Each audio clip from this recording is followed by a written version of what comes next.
All right, ladies and gentlemen, boys and girls, welcome back to the Bokeh Podcast. I'm your host, Nathan Holritz. It's good to have you here. It's good to be here. I'm going to introduce a brand new guest for the show in just a minute, but a couple of housekeeping notes as we get started. First of all, if you are listening to the audio version of this after the fact, do know that we stream every one of our Bokeh Podcast episodes live now on Facebook at facebook.com/Bokeh Podcast. And then on YouTube, youtube.com/Bokeh Podcast. And of course, you can subscribe and turn on notifications there on YouTube and keep up to date, not only with the episodes that go out, but also the announcements that we push out as well. Make sure to subscribe and turn on those notifications there. And we want you to come be a part of the conversation. It's one of the major benefits of doing these live streams is you can come and ask the guests that I'm interviewing questions, engage, make this a group discussion. I hope that you'll do that. And for any of you that have logged on live today, don't hesitate to do the same thing. Ask questions, make comments. You can send us funny emojis even if you'd like to do just that.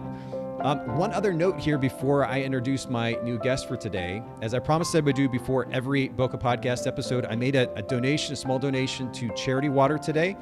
And of course, for those of you that are new to the conversation, I only bring this up because I want to continue to encourage all of us, myself included, to remind us and encourage us to look for opportunities to give back. It doesn't take a lot of money to make a big difference in other people's lives. And so look for those local community organizations or national or international organizations. Look for opportunities to give back as you have the opportunity to do so. And I think collectively we can make a really big difference. All right.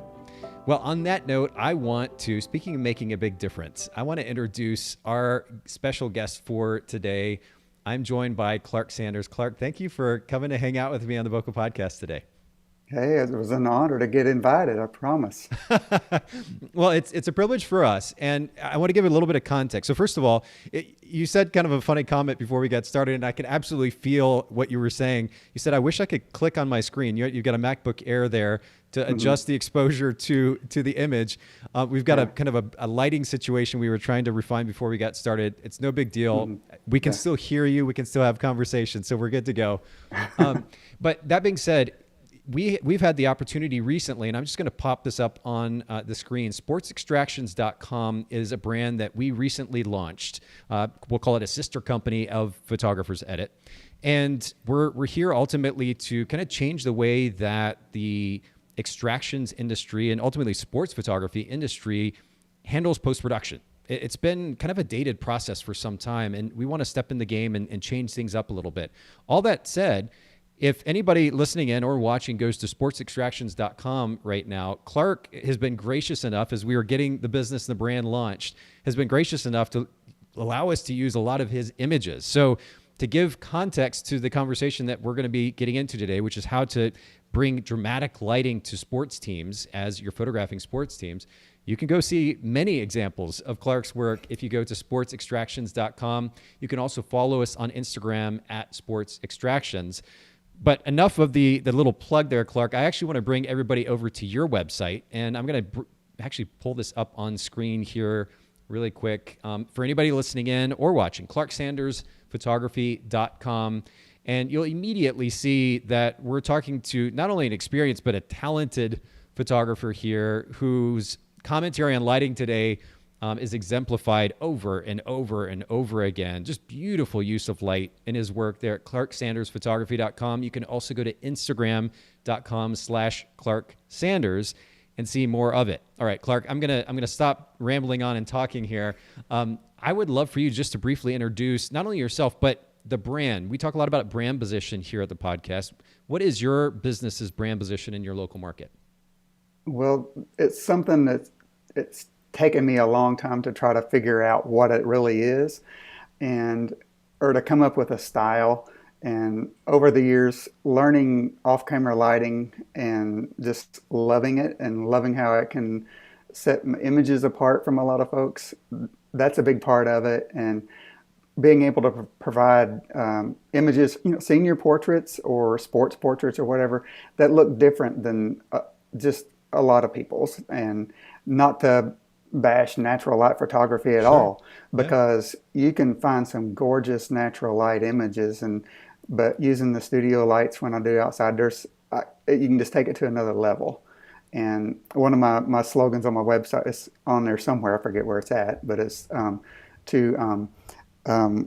it's like senior portraits with a cinematic flair, and that's what I kind of want to make them look that way. So it's a little different than what you would normally get, and that's kind of what mine is. I mean, it's I'm here in my studio, and I don't do a ton here in the studio, but um, it's just fun to take the studio outside, and I like that commentary actually. Take the studio outside. And again, mhm, I'm just going to jump back over here to your site as we're talking. I'm scrolling through. So anybody who's listening to the audio version of this, we're currently scrolling through Clark's website, clarksandersphotography.com, and you'll see exactly what Clark is talking about.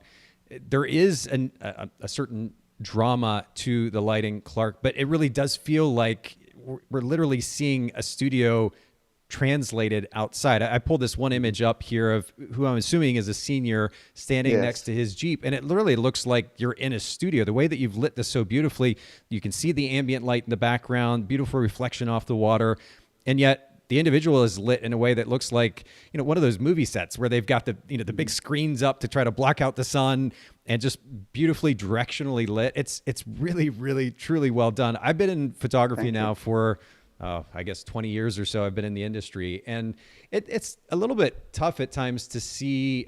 Actually, let me rephrase it. You see a lot of times, to your point, so-called natural light photography that leaves a lot to be desired. There's certainly some beautifully handled natural light imagery, but a lot of times, if you're going outside, especially in bright, harsh sunlight, it can be really tough to manage that. And you have exemplified in your work here how to do so. So we're going to talk about the technical side of that here in just a few minutes. We'll get to that in just a second. By the way, we already had a comment on YouTube. Daniel said, Clark is the GOAT. So you've got some fans out there, apparently, Clark. Thanks for commenting, Daniel. And again, for anybody who's listening, watching live, we have others I see here. Please don't hesitate to comment, ask questions as we go along here, because I know Clark has a lot to offer, especially when it comes to the technical side of lighting. Clark, I want to ask you another question here, just continuing to move along. Mhm. Talk to me a little bit about the primary principle that drives your approach to customer experience. How do you provide the best possible customer service to your clients? Well, one of the things that I've been in business full time for 10 years. I've been doing photography for 20 this year, actually. And one of the things that has really set me apart is doing in-person sales. And it's just another level of customer service because, I mean, you can pop your images online, which I used to do a long time ago, and put them in a gallery for people to order. I would sit and wait for orders to come in and sit and wait for money to come in. And making the leap full time, I couldn't do that. So I switched my business model to, I thought, well, hey, it's going to be a little more better customer service on my part, Yeah. being able to do the session and then schedule their ordering appointment and know, hey, that day that ordering appointment is taking place, I'm getting money in, I'm getting some cash flow. Yeah. And that made the world of difference. And then being able to guide the client through, picking out certain images and, being able to, pop them on the screen at the same time and let them compare ones they like to others. And it made it a better opportunity for me to upsell to selling albums and canvases. And basically what I have learned is you sell what you show, and what I had Mm. on display a lot of people would buy. And so that has been helpful. And it's basically like meet with them prior to the session, I meet with them during the session, at the ordering appointment, and then when they come back to pick up their order.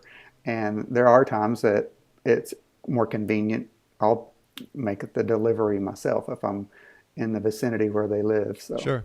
But would you say, I mean, a lot of photographers, myself included, by the way, and I've said this on the podcast before, I intentionally, myself and my business partner at the time, chose not to get into IPS. And we were working with a gallery at the time, an online gallery called Pictage, that would kind of automatically sell the images or prints for us. And they'd send out these emails and run sales and this kind of thing. And it made it easy for us. But I know in hindsight, especially talking to photographers like yourself, that we missed out on a lot of revenue as a result of really kind of, I guess, in a lot of ways, just being too lazy to get into IPS, taking the time to do this type of work. So to that end, what would you say, first of all, if you were to kind of come up with about a percentage, just guesstimating what the percentage is, how much did your sales increase when you jumped to IPS?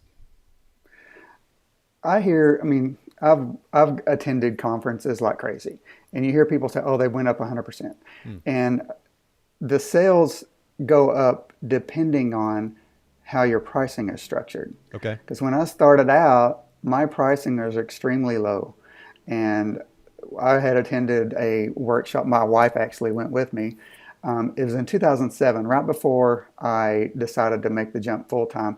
We attended a workshop in Morton, Illinois, that was put on by Jed and Vicky Toffer Yeah. at their studio, and we were showing pricing and everything. And she saw mine and slapped my hand and said, "You're going to have to raise your prices. You're not going to be able to make it." So, and that was one of the. Besides quitting my full time job to do this, raising my prices where I did was one of the scariest things that I had to do. But it made a world of difference, and that alone with in-person sales, I'm confident in saying that they probably went up double, if not more than that. Wow. Because you're here, and then you're able to, when people see things online without you there to explain them or talk it up, it's so much easier when they're here in person that I can talk to them and say, "Here's why this one costs this," or "Here's the difference between the two." So it makes it a whole lot easier when you're trying to sell things too. And I never thought I'd see myself as a salesperson, but when you do something that you love and you love the end result of the images and you want them to have them and they like them too, so it makes it a little easier. That's interesting. You're right. I can, well, I say you're right. I can relate to what you're saying is a better way to put it, in that I don't feel like a salesperson, but when it comes to talking about Photographer's Edit, for example, I can speak genuinely and passionately from the heart, from personal experience as a photographer, from an extreme internal desire to not be stuck behind the computer for the sake of the important relationships in my life. I can talk about these things naturally, and it's not forced. And I see the real benefit because of my personal experience. So it doesn't feel like a sales pitch at that point. It feels like I'm trying to help somebody else, a photographer specifically, help their life become better through this service. So it doesn't feel forced. And I wonder if photographers who are apprehensive, either because they feel like they're introverts and they're not comfortable around people, or because they just don't feel like a salesperson, if they kind of shifted the way that they frame that sales session into simply communicating what it is that they're passionate about and the importance of prints to that client, if that might just make things easier for everybody. Yeah. And I'll say, funny you say, introverts, because there are days that I'm extremely introverted and I just don't want to be around people, and there are days that I'm not. And when I'm doing a session, I turn it off, and I'm like, I did a senior session yesterday, and I'm sure the senior boy and his mother was like, "Would you just quit talking?" I was like, I can't help it. It's just a automatic thing. But and we'll get into lighting in a little bit, but one of the major people that really influenced how I learned the lighting was Zach Arias, and I loved his One Light workshop. I had it on DVD. I wore the thing out basically. Yep. And one of the things he would say is, you got to get out of your head, and if you got to be able to talk to people. It's going to make it awkward for them when you're doing a session and you're not talking to them. And I'm constantly, saying, good job, or, hey, this looks great, all this, just trying to keep the energy up basically when we're doing it, so they can. One of my things is, like yesterday I had a senior boy. When we were finished, the mom was like, we did some baseball images, and I got some really cool ones. So watch my Instagram today, because it's going to be one from that. But it was so much fun, and he had a great time. And he he talked about it when he got home, and I thought, to me, that was a successful photo session. 100%. When a senior boy enjoyed it. Yeah. So, speaking from experience, if my son was a senior last year, he did not enjoy it. So, yeah, that's a tough sell, right? You have to photograph your own son. I know from experience as well. So my kids are, my son's a sophomore in college now, and my daughter is a junior in high school.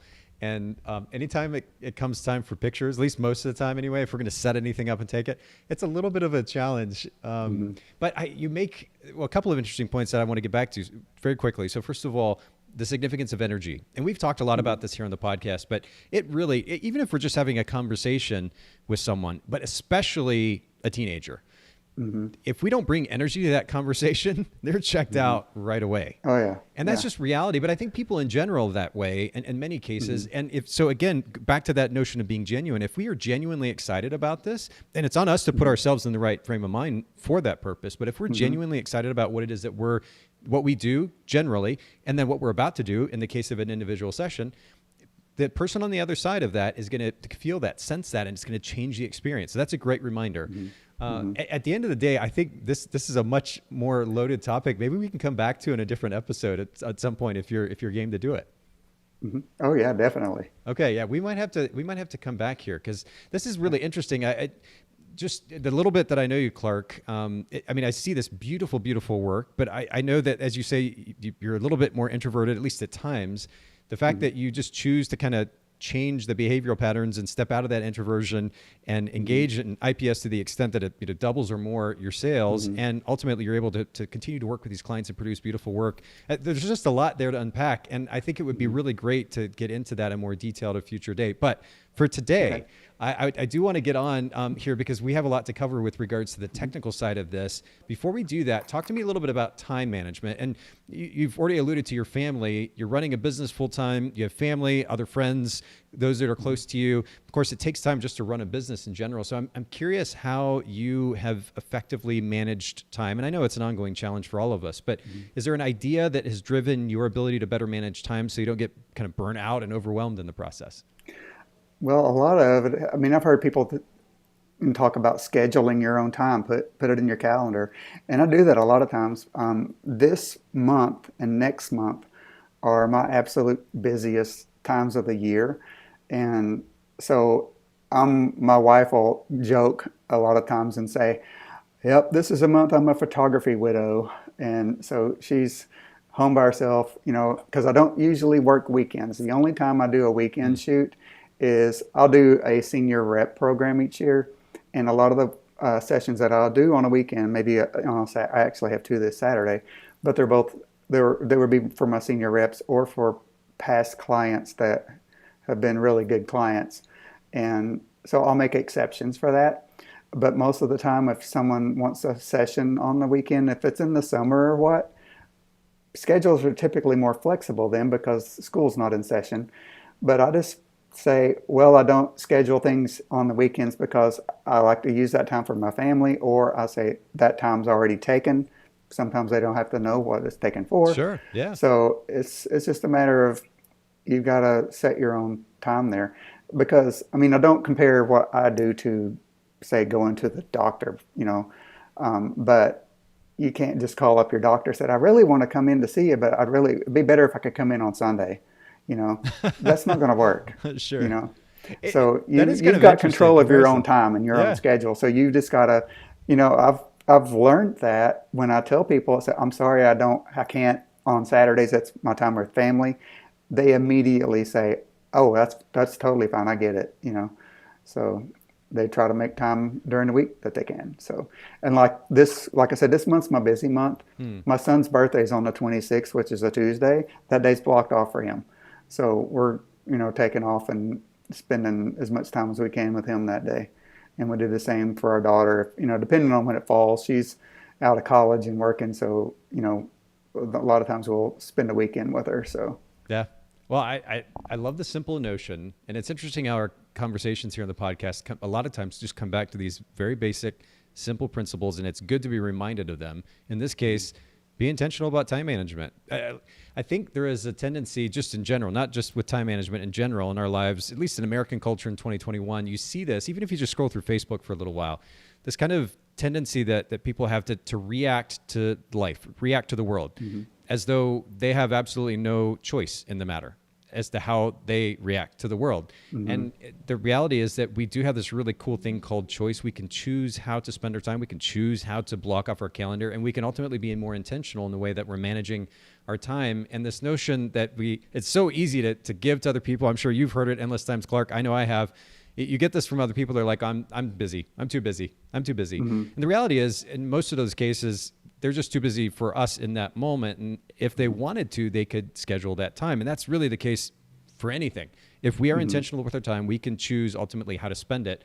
And this is just a good reminder in that regard, especially when it comes to making sure that we don't lose sight of what really matters, those important relationships in our lives. So I appreciate that reminder. I want to kind of segue from that, though, because one of the most important elements of time management as business owners, it certainly can be delegation, right? We delegate maybe administrative tasks, delegate album design, delegate editing, delegate accounting. I mean, the list goes on.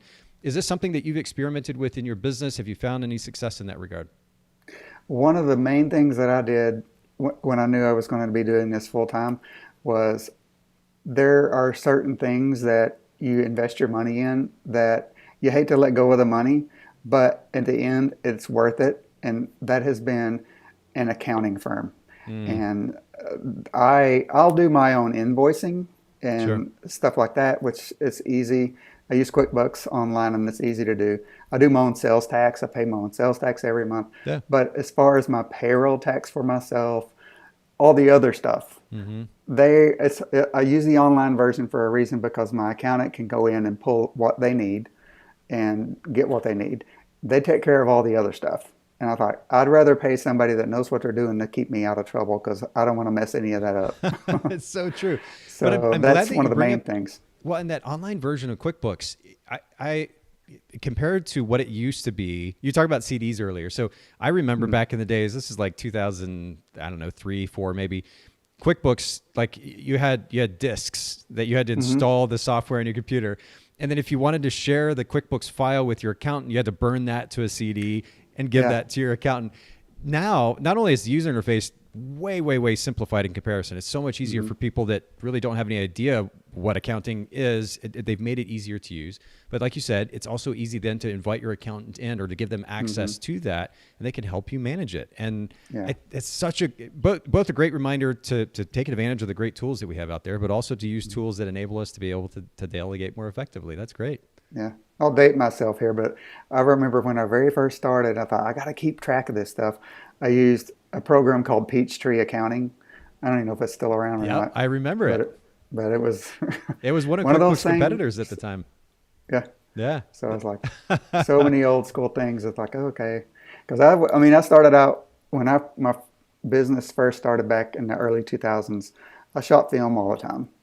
And now I haven't picked up a film camera, and I can't tell you when. But same on both accounts. Yeah, for me. Yeah, I remember. Yeah, times change, but I think to your point again, before I go to the next question, I think it's a good reminder for all of us listening in that there are easy to use tools accessible now that cost us little to nothing, that enable us to more efficiently run our business, to stay on top of things like paying sales tax or invoicing in a way that's really, really neat, and that we have all our information records collected there that we could easily share with our accountant. It makes managing taxes so much easier, and we all need to take advantage of that. It might seem obvious to some, but to others it's not. And I want to encourage all of our listeners to take advantage of those tools out there. One last question, Clark, before we talk about your approach to lighting, because I mean, even as I've continued to look at your work here as we're talking, I'm quite enamored, honestly. Like it is so beautifully done, and so we're gonna learn more about how you do that in a second. But last quick question for you: favorite book, self-help book or business book that you would recommend to our listeners? Well, I was trying to. I'm being totally honest and transparent here. I'm not the biggest reader. I mean, fair enough. I'm a visual person. Okay. But there are sometimes I'll get magazines and read them. And I'm a member of PPA, and I get their magazine each month. And there's times I'll thumb through there and read articles and things. But the one book that really stands out to me, and like I said earlier, when I had to make the transition when I was doing in-person sales, raising my prices and everything, and having a studio and wanting it to be different than everybody, the book that's really helped me with that was the one by Sarah Petty called Worth Every Penny. And it's more about a businesses with a boutique business model. And I don't know that I would say I'm totally majorly boutique because I've seen some that really are, but but on the other hand, compared to a lot of, and I say my competitors, the I I don't know that I feel like I have competitors because we all do things so different and everybody has their own unique styles. Sure. So people come to me because they like the style that I shoot or they like the images that I'd have. They may go to somebody, an hour or two away from me because they like what they do. And we all do different things. But one of the things I like about this book was it helped me do little things that made a difference to people. I mean, I've got basic bags, but I order stickers with my logo on them, slap them on the bag. And when I get albums, then I slap a sticker on the album box. And it's little things. Like, I know when my wife and daughter go shopping, I mean, we took our daughter to a Kendra Scott store for her birthday. And I was just watching them when they were packaging it all up. I thought, that is just something extra, Yeah. Yep. It's like you got a present when you walk out the store. Exactly. It's just really neat. Yeah. So those little things like that I try to do with certain things. Like when I do my sports orders and things, it's a totally different ball of wax. So, I mean, I treat the same with the lighting and stuff. I just do it much quicker because there's a lot more people. Well, as you were talking, I brought up that book by Sarah Petty and Aaron Verbeek, Worth Every Penny, Build a Business That Thrills Your Customers and Still Charge What You're Worth. And we'll make sure to link to this in the show notes at bokehpodcast.com. And I don't say this enough, Clark, but we have a resource for your information, but also for our listeners as well. Bokeh Bookshelf. So anybody listening in or watching, if you go to Bokeh, Bokeh bookshelf.com, it's a collection of the most popular books mentioned here in over 500 episodes on the podcast. For those of you that might be looking for something to read, go check it out because we've had some really great recommendations. I'll just throw that out there. But we'll also link to Aaron and Sarah's book in the show notes at bokehpodcast.com. Yeah. And it's really thin, so... Easy read. That's yes. the way to go. I like books that are thin. So it's like, hey, I can read that really pretty quick, Oh, that's great. Well, Clark, I want to, as we kind of transition to this conversation about your lighting, I'm going to actually jump back over here to first of all, your Instagram account. I'm just going to scroll a little bit in case anybody is watching. And I know we have actually quite a few people watching live. Those of you that are not watching live, you're listening to the audio after the fact, make sure you go to Clark Sanders on Instagram and then also to Clark Sanders Photography on the web, of course, on the internet, Clark's website.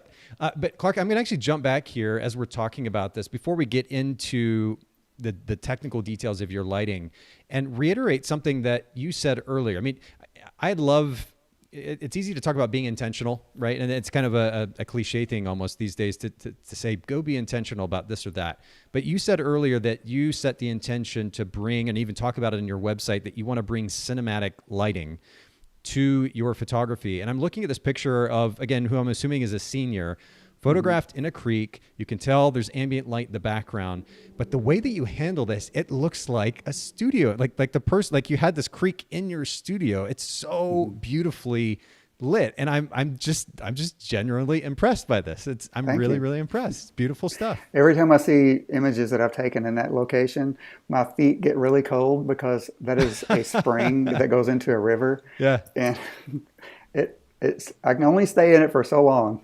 Fair enough. Well, we're going to get into kind of the technical side of how you make these images happen here in just a second. But and I think the title that we're giving this episode today is Dramatic Lighting for Sports Teams. Let's talk about what that means to have dramatic lighting. And you also made the comparison and contrast earlier to natural light photography. But how would you define this word dramatic first? To me, it's a use of shadows because there's people that use studio lighting and they can, use it outside or whatever. And you can flat light somebody. Or it's just a matter of what flatters your subject.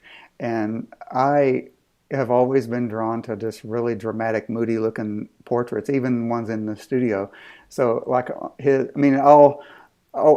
Rembrandt lighting is like my favorite. So it's just, I'm always moving around so I can get the lighting just right. But there are some times I don't. I mean, I want to do this. That's the same kid that was in the creek there. Okay. Okay. So Yep. he was fun to photograph because he like you could light him any direction and he'd look good.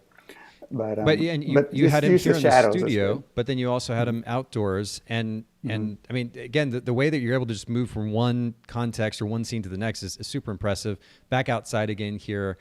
Yeah, I mean, the lighting is so beautifully handled, and it's also subtle too. Like when we talk about dramatic lighting, a lot of times you'll see photographers work. I shouldn't say a lot of times, but in some cases you see photographers work, and you have this extreme lighting, extreme contrast. To your earlier point, the shadows and lights, Hmm. where they go to the extreme with that, and I, the subtlety of the way that you're handling your light is also super impressive to me. I can see what you're talking about though. The shadows, the contrast that you're creating with shadows and light, and it's so beautiful done, but it's simultaneously subtle and just ultimately impactful. So in that sense, to me, it's also dramatic. It grabs Hmm. your attention, and you just want to sit there, at least as a photographer anyway, Hmm. and just try to figure out how in the world you did it. So we're going to get to that Hmm. here in just a Hmm. second, actually. But I wonder, just for the sake of our listeners, what would you say would be your top three sources of either education or inspiration as a photographer when it came to learning how to light your images better? Well, like I had said earlier, Zach Arias, he used to do a in-person workshop. It was called the One Light Workshop. But then he also sold, and I think it's on. He may have it on his website. There's a downloaded. You can download it now, but it's a version 2, and it just explained lighting. So to me, it was in a simple way to how to do it. He covered technical things, and I am not technical at all when it comes to a lot of it. I mean, there's some people that geek out over lighting ratios and all this stuff, like how measuring how far your light is from your subject and all that kind of stuff. I'm just like, does it look good? If I want to move it here, move it there, turn it up, turn it down.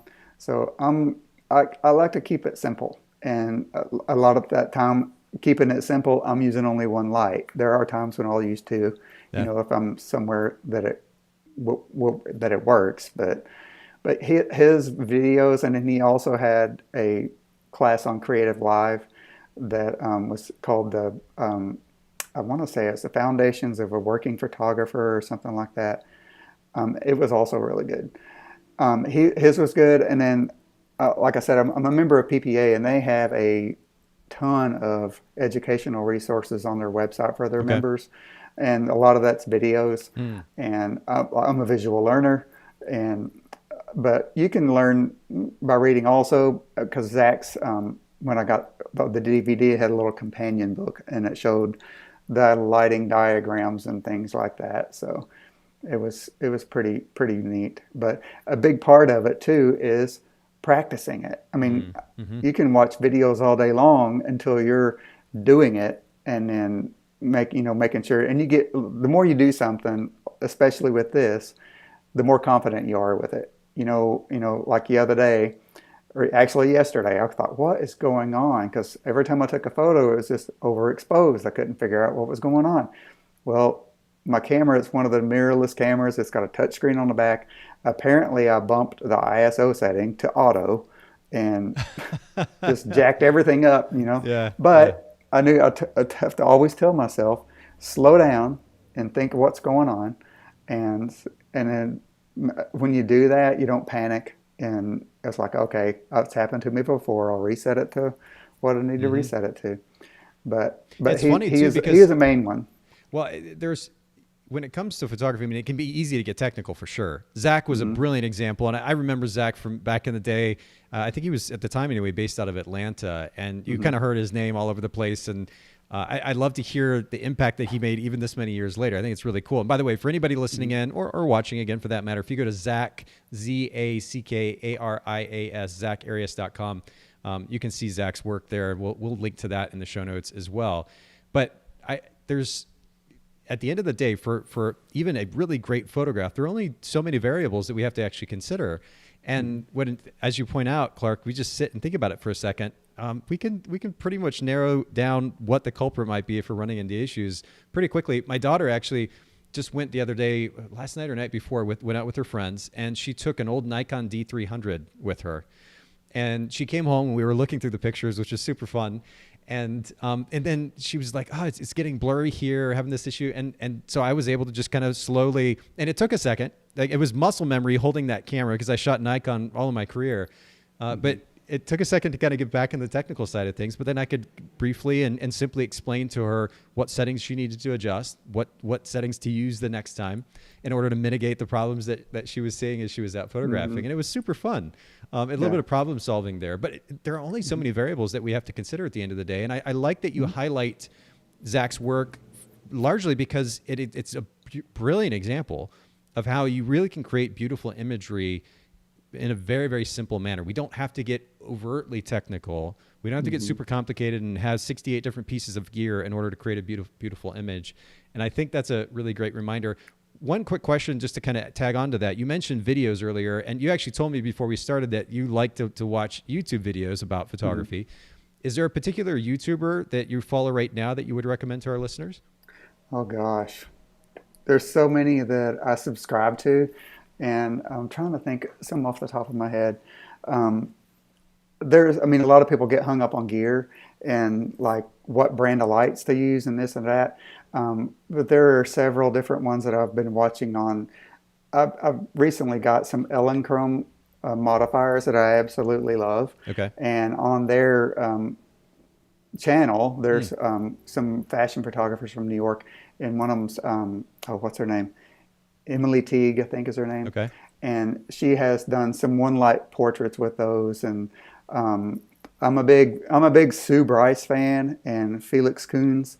And so there's some, I've got his course. He's got a lighting course through her Portrait Masters site. And that's really good too. But good grief. Well, you know what I could we'll make do. a mile-long list of people because YouTube is like a lot of social media things. The more you watch certain videos, than you see. It's true. Other suggestions, So it's very true. Well, I think we've given our listeners and viewers a couple of options to look at, and we'll link to those in the show notes at bokehpodcast.com. I want to jump to the primary content at hand, though, Clark, and that is your approach, your technique.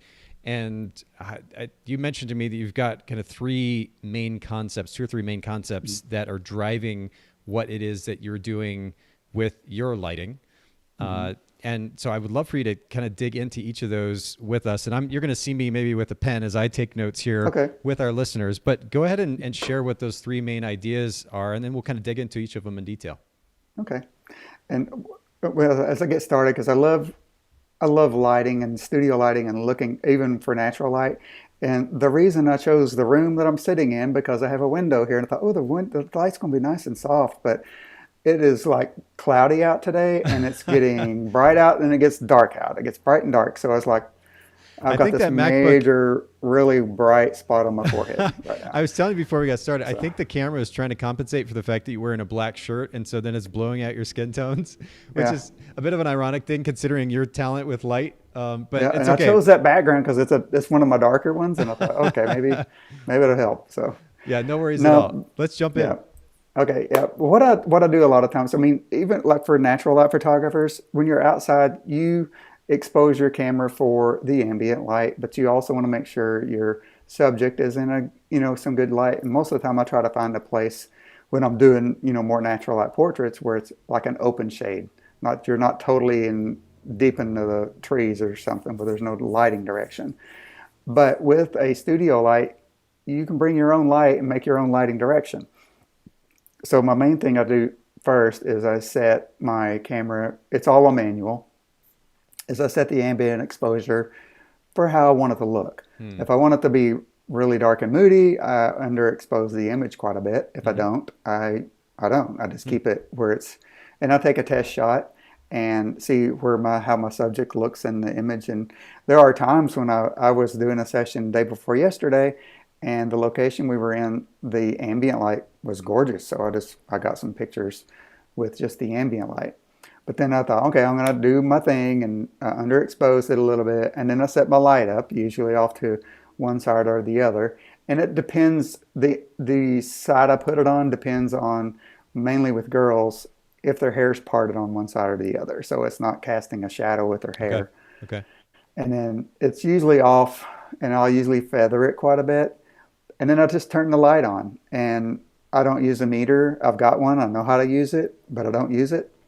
I turn the light on, and if it's too bright, I turn the power down. And if it's too dark, I turn it up. It's a matter of keeping it that simple until I get an image that looks the way I want it to look. And and I move it around as far as the lighting direction too. If I think, okay, there's too harsh of a shadow, I'll move the light around a little bit.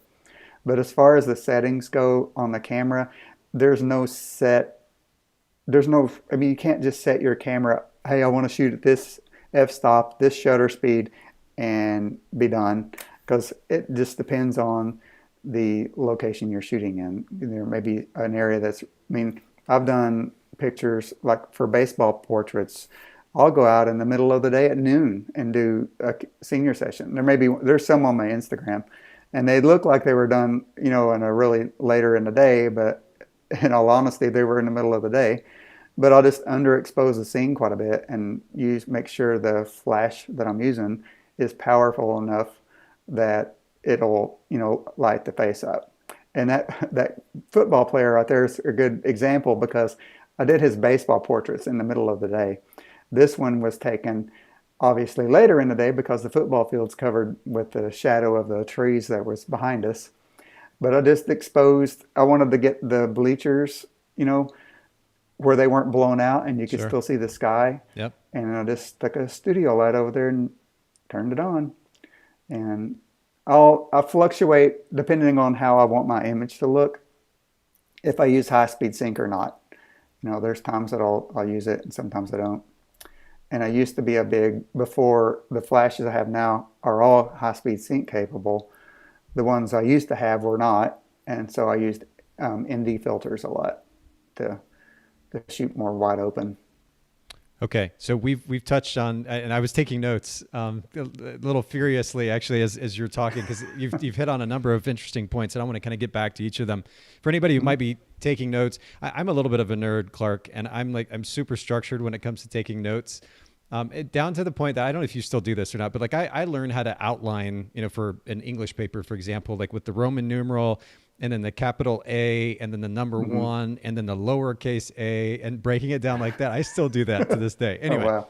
That aside, I wrote down kind of 4 main talking points here based on what you were just talking about. First of all, was the use of ambient light. Secondly, placement of your actual light, your studio light. Number 3 was camera settings, and then number 4 was favorite gear. You didn't specifically say that, but I actually want to come back to this because, of course, naturally photographers want to know what lights you're using in this case. So we'll come back to that. I think probably we could tie camera settings and use of ambient light together, but we'll treat them separately. So first of all, when you're talking about use of ambient light, for maybe an experienced photographer who has extensive training, maybe similar to yours, Clark, they may understand the principle that you were talking about just now. But when we were looking, and let me actually jump back to your Instagram, we'll pull this picture back up because it's a great example of this very thing.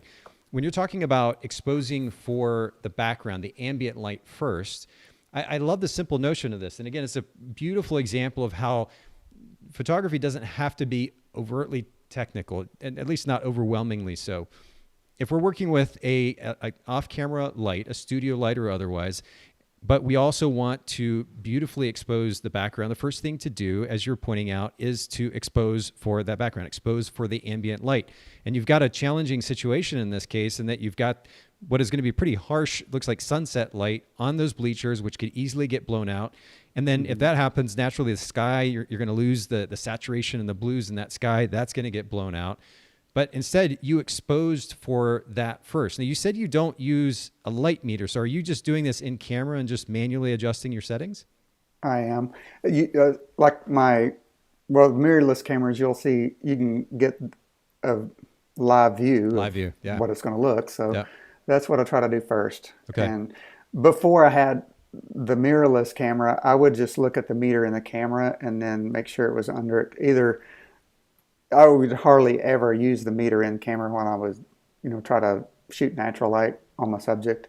But I would try to make sure it was like center or underexposed by a couple of little, not stops or the little dots, whatever, just to make sure it was just enough. And I'd take a test shot and see what it looked like. Yeah. And if I didn't like the way it looked, then I would change it. So, Well, and for anybody but listening in, just for your point of reference, if you want to see this picture that we're talking about, if you go to Clark Sanders, ClarkSanders, Clark Sanders on Instagram, and go to the September 26th, or excuse me, 22nd post, and it is an individual who is holding both a football helmet and then a bat, multi-sport athlete, multi-talented. But it's really a great example of what it is that we're talking about. I want to jump to one other example, Clark, that we did that we were discussing earlier, actually, and that is back on your website. So pulling this back up, how did you expose for the ambient light here? You mentioned earlier that sometimes you will stop it down just a little bit, darken the background a little bit. Did you do that here? What was the process?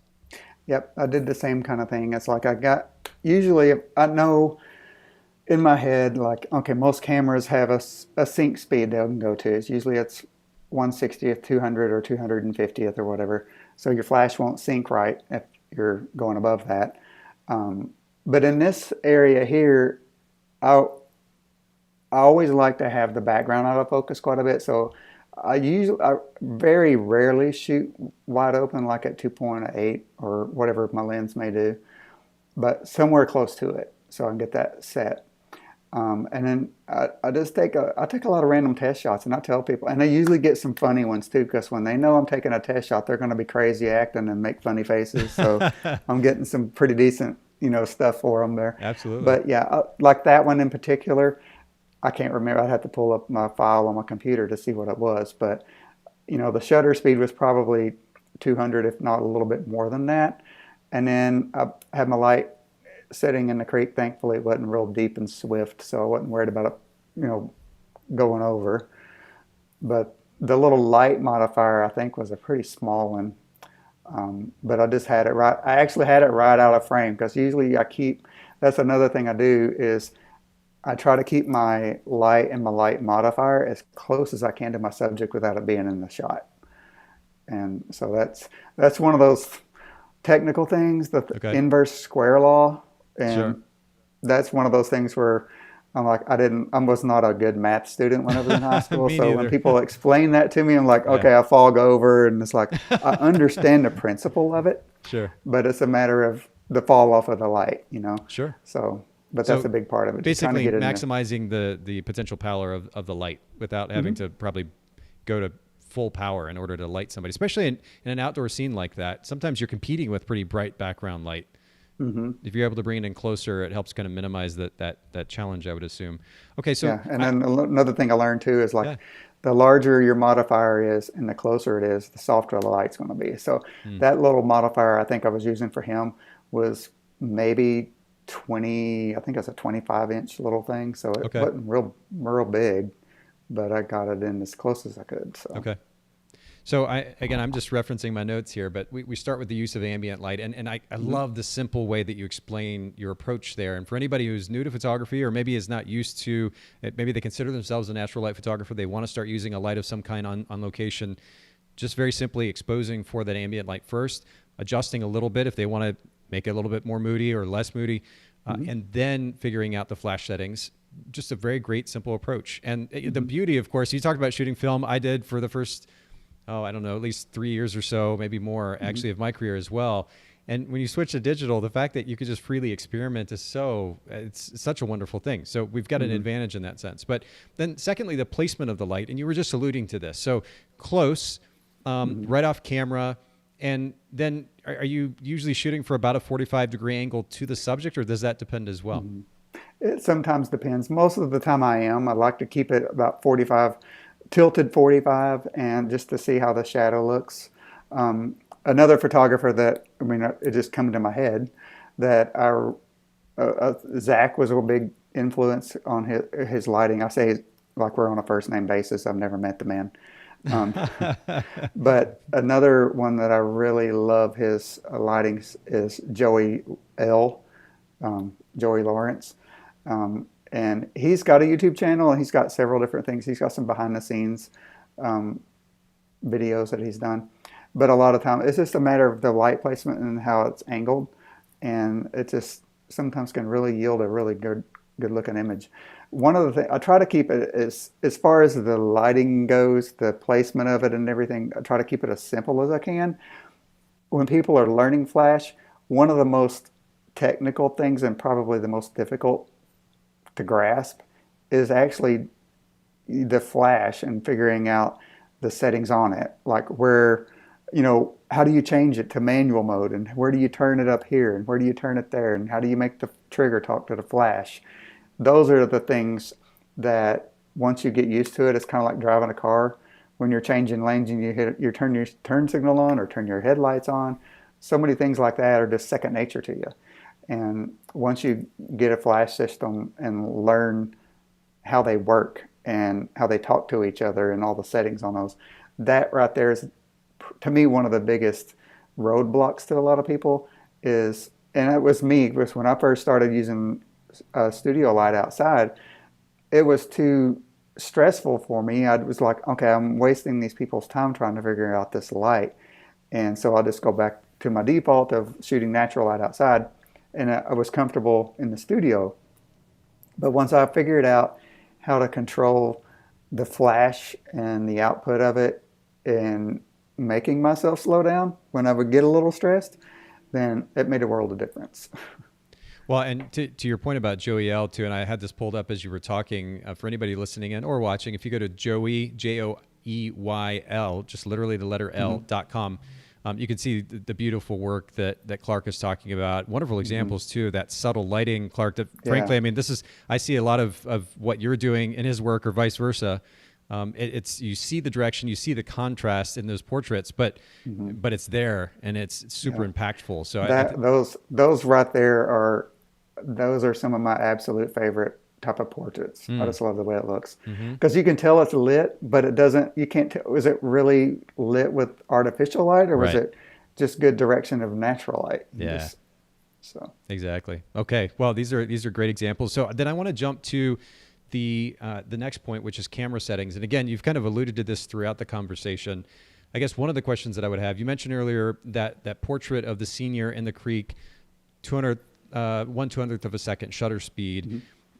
In that particular scenario, and I know it's going to vary from scene to scene depending on the light, but what type of ISO are you usually trying to shoot with outside? Or are you doing so intentionally, or is it just really simply depend on the scene? I would say probably 75 to 80% of the time I'm shooting at ISO 100. And there are times, like in the middle of the day, if I'm really wanting to get a really moody sky and get it really underexposed, then I'll go down to the low ISO setting, or basically like 50 on my ISO settings to get it a little darker. But most of the time it's usually that.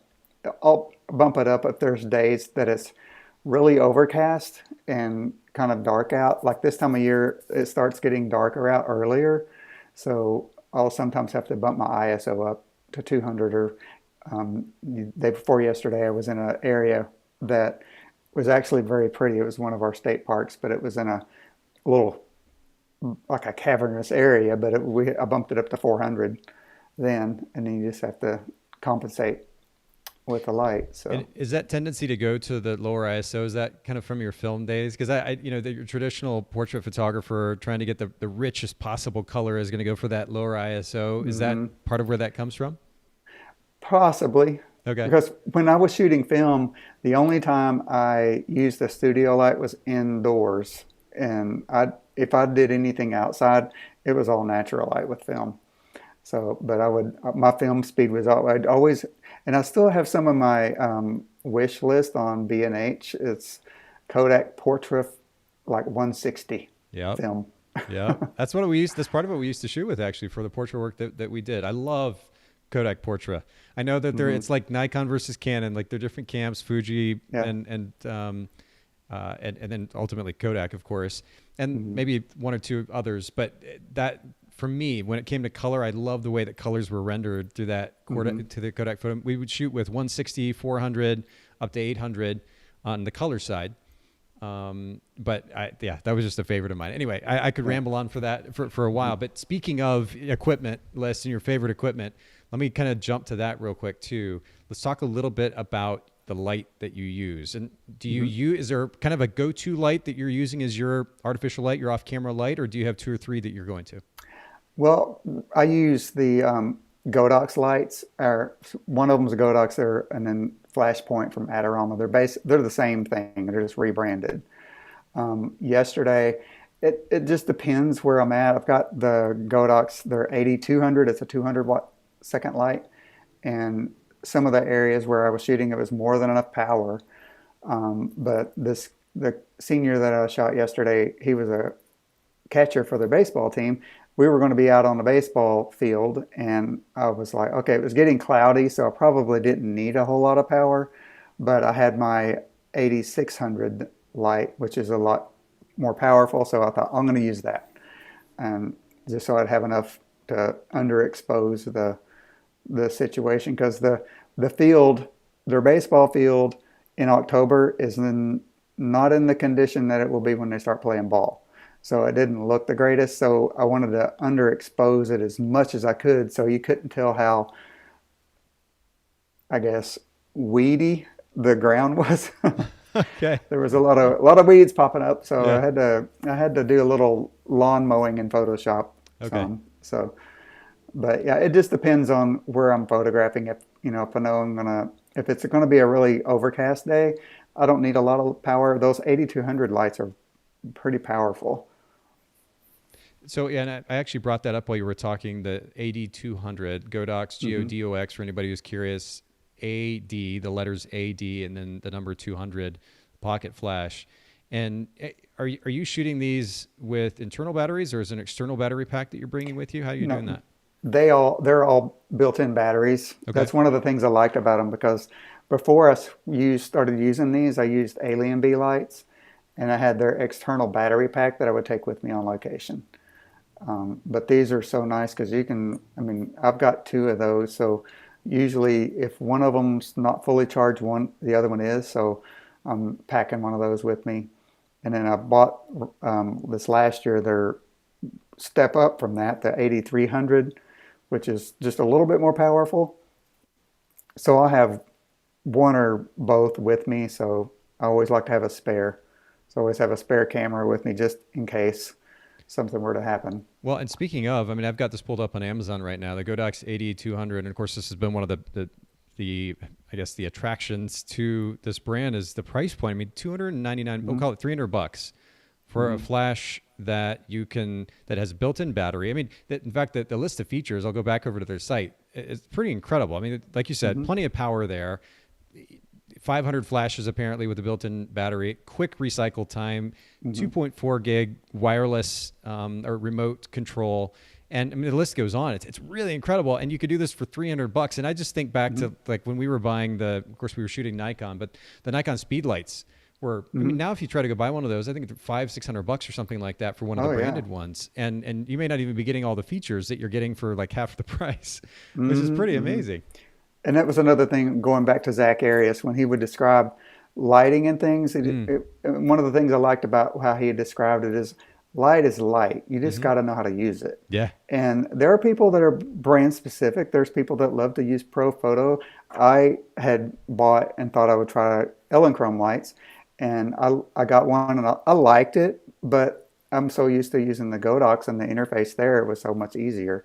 But when I did that, I got one of their modifiers and was kind of hooked on their modifiers because I love the light quality from it. Sure.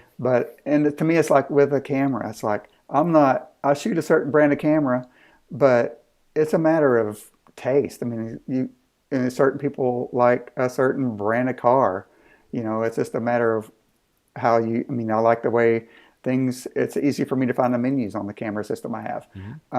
It's just a matter of choice. I don't think it makes someone a better photographer than the other. Like yesterday, the mother of the senior was talking about, oh, that's so good. Your camera did such a good job, And I didn't say it in a way to make it sound like I was dissing her or anything, but I said, it's a matter of knowing how to use the tools you have. And I told her, I said, you don't go to a family member's house at Thanksgiving and they've cooked this wonderful meal. You compliment them on their skills, because you don't say, oh man, you must have a really good stove to cook that dinner, It don't work like that. No. It's just knowing what tools you have, regardless of the brand, That's it. So too many people get caught up in that. I remember Zach, I specifically remember, Zach, back in the day shooting with, and I wish I could remember, it was like a Sun Pack or something like that, but like a $60, $80 manual, like nothing fancy, no automatic, no LCD screen on the back, just super, super simple flash. And I would venture he probably did it intentionally just to prove the very point that you just mentioned, which is sure, there are different brands and options and features and ergonomic layouts and so forth that we get comfortable with, and we may even find more user-friendly. But at the end of the day, if you know the basics, it really shouldn't matter too much what gear you're using. You can still make it happen. And that is important to note. But I will give Godox a shout out, because I'm trying to think of how many flashes I bought. Nonetheless, I know it's a super popular brand, and certainly popular amongst photographers, not only for its price point, but ultimately, the feature set's really, really incredible. So we'll link to the 8200 too in the show notes for those listening in and watching. And Clark, we've hit the hour mark. You've brought a lot to this conversation today. I mean, not only I could keep going. I'm sure you could. We may have to come back to the IPS conversation, because it sounds like you've got a lot going on in your head about that too. But this has been super practical, super helpful. And I really appreciate you making time to share with our listeners, and ultimately sharing your work too. Will you just remind our listeners again where they can find and follow you online here before we go? Sure. My website is clarksandersphotography.com, and I'm on Instagram as @ClarkSanders. Facebook, I've got a Facebook for my business. It's Clark Sanders Photography. I'm pretty much Clark Sanders everywhere. So perfect. Well, we're going to link to all this in the show notes, bokehpodcast.com. We thank you, everybody, for listening in, for watching, and we'll see everyone at the next podcast. Thanks again, Clark. Really appreciate it.